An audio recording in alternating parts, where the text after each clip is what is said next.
Florida is probably the easiest state to transfer your title in, so it would be super embarrassing if you missed out any of the details. So please just try to pay attention all the way to the end of the video. There may be some detail that is very important to you. So this is a certificate of title in the state of Florida, well, one that I printed out.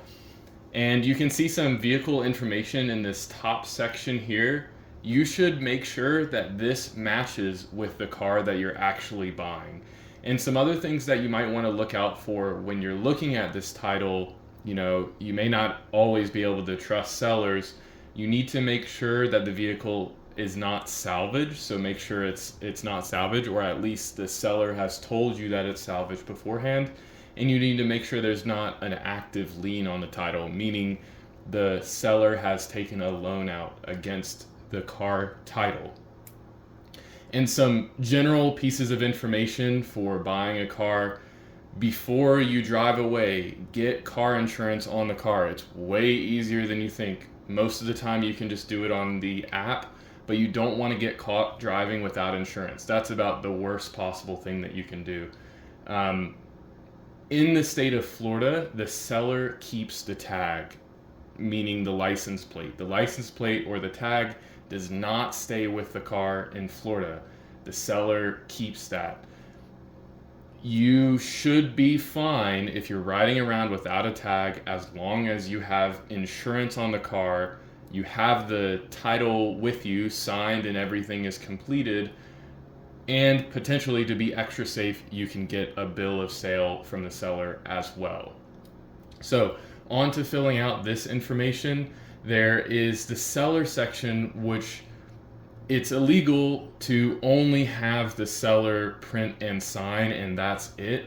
But that's really all of the information you need from the seller. So once you have that information, you can technically fill out the rest. On this title, it says that the seller should fill out this information here, which is your name, the buyer's name, the price, your address, and the date that you sold the car. Keeping in mind that date, you need to transfer the title within 30 days or there will be extra fees.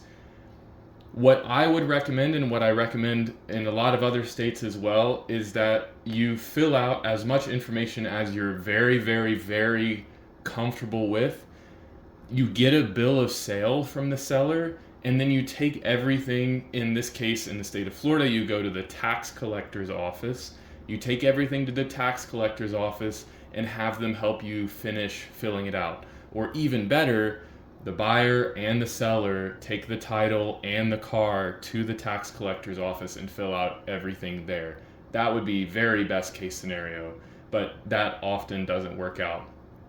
A couple final places you need to fill out are this section for the buyer, sign, and print here. So what do you expect when you go to the tax collector's office? You can expect a 6% tax on the purchase price of the vehicle.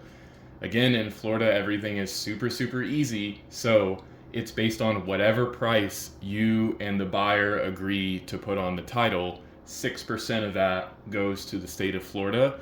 Depending on the county, there may be additional fees as well. So keep in mind there may be, around $100 additional fees, but depending on which county you're in.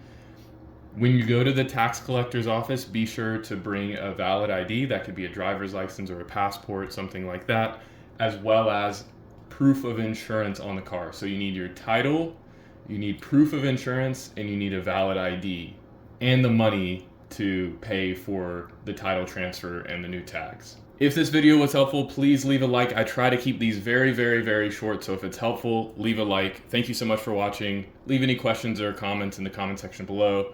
Bye.